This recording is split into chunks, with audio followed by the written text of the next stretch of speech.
All right, my friends, let's have some fun with macro, quant, and market data. We'll be working in Excel. 4 questions for you. Should go by really quickly. First one, what is the most recent month over month delta in total non-farm payrolls? So for that, we got to get to the bits and pieces of this thing. First off is what in the world is total non-farm payrolls? We've established that in classwork before. It's a colloquialism when they talk about the jobs report, the employment situation report. That's the key one that it comes out at 8:30 once a month. I took a little screenshot of it here. This is the most recent one for August, total non-farm payroll employment up 22,000. Um, how would you even find that? Come with me. BLS.gov. I even take you to the home page, BLS.gov. So important. Go over here, scooch on down. They have it to the right. And you see there all the bits and pieces. I like viewing it as a PDF. That's the report that you saw screenshotted. So total non-farm payroll employment, little change at 22,000.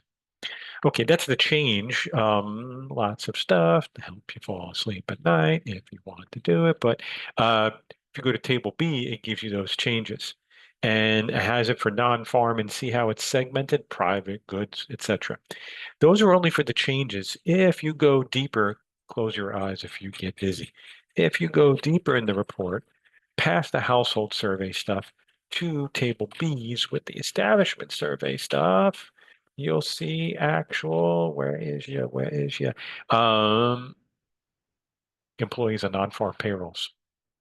Non-seasonally adjusted, seasonally adjusted. Remember, unless said otherwise, we're talking about seasonally adjusted data. So it's that top line. It's no, no, no, no, no, no, no. Yeah, we go seasonally adjusted August, 159540 and 159518, gap being that 22K. So we have to find that on Fred. So how do we find that on Fred? Let me take you back to the home page.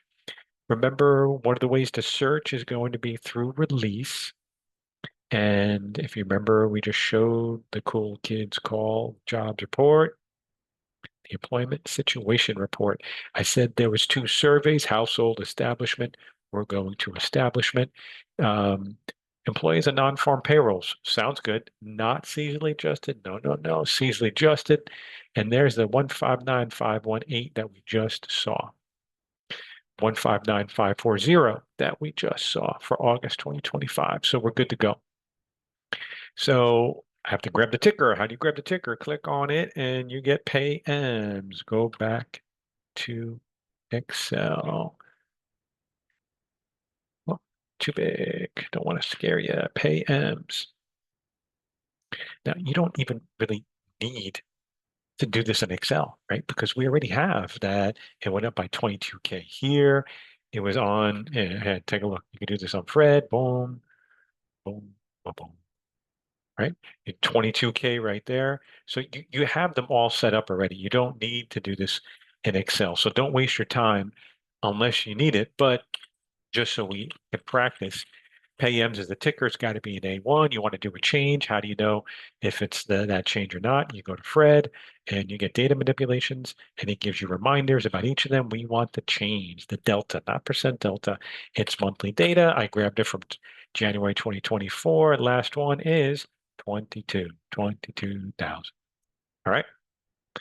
Next up, question number 2. Let me zoom in. During which month was COVID's impact on total non-farm payrolls the worst? So we have to find a date now. You can do this in a few ways.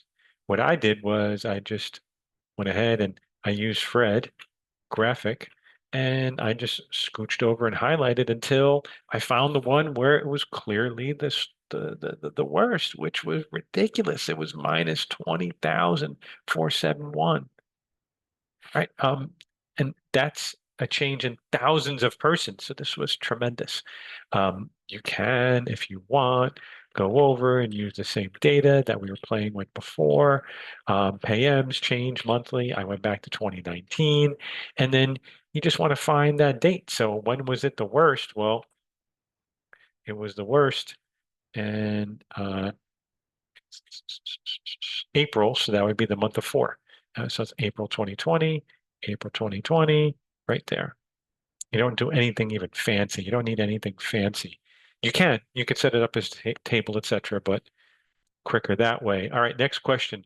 What was the largest month-over-month delta in total non-farm payroll since the beginning of the COVID recession? The largest month-over-month delta in total non-farm payroll since the beginning of the COVID recession. Well, how do I know when exactly was the COVID recession? I know it was in the beginning of 2020, but which months? That's where these graphics really come in handy. Go over to Fred. Let's graph this bad boy. And let's zoom in about 10 years, and you can just hover. Look, gray shaded regions indicate recessions. Gray shaded regions indicate recessions. Hover over the beginner of the gray shaded region. That was February 2020 and ended in April 2020. So since that beginning, what was the biggest kick? So what we can go here is max question 3. I made a table. Click on this. When you click on the table, shows up question 3. That was the name of the table. So I went on the max of question 3. Which column? I went on the value column. And just picked the max of that. That was 4,631, 4,631. I could go over here and I could highlight it as well. But what you notice is that I didn't even bother constraining the dates in some way, right? I mean, there's one thing to be complete and elegant in certain terms of the Excel formulas, and there's another thing just to get it done. The biggest month-over-month delta, which is change in total non-farm payrolls since the beginning of the COVID recession. Look at that graph right there. There was nothing in orders of magnitude like this before or after COVID, both the down and the up. So it was easiest from an analytical perspective, just get it done. It's 4,631. Last question for you. What was the Z-score for the month-over-month delta in total non-farm payrolls during the month of the COVID recession, where the drop in those payrolls was the worst? It's a lot there. But basically what we're doing is we want to go back until the beginning of time. PAMs change monthly, leave that blank, and it'll go all the way. I'll pop in there for February 1939. We want to use that data to create some Z-scores. Then we want to find the worst month, which we kind of already know is April 2020, and figure out what was that Z-score. So I created this as a table. Remember, you just highlight it all, insert table. I called it PAMs table. And we want to create an object here that computes the average of those values, average PAMs. That's the table name. Put in the bracket, that gives you the value. And then standard deviation dot S. Again, it's on the table, PAMs of the value. And you could find the min of those values. Be sure not to click the date. It's got to give you the first date. We want the min of the table with the value. And that's 20471. When was that? Well, that was, if you want to use an index and match, remember on these, it's best to work towards the end. What I want to do is match that number, H9, in the PAMs table value column, PAMs value, exactly 0. Now, what do I want to do with that? Once I know that row number, I want you to return for me the first, see the number 1, column of the PAMs table. So that's the date. The date's the first column of the PAMs table is the date. Which date? Whatever date corresponds to the row for that worst period. That's just a sanity check for us. Okay, and what was the Z-score for that? Well, how do I compute Z-scores?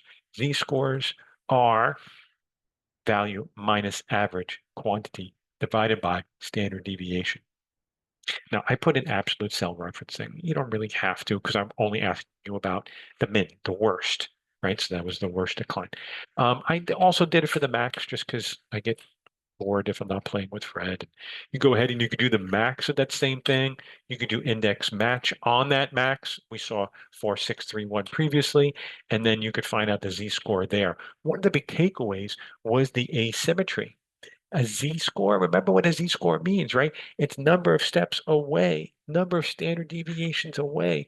This was 29 standard deviations away from the average. This is 6.42 standard deviation. So it's a big difference. I think the best way to see that was over here. Look at the decline in that. There was a big rebound, and that rebound was bigger than anything before or since that we've seen. But the order of magnitude of decline during COVID when the economy was shut down was tremendous. All right, four quick macro questions. Hope that helps.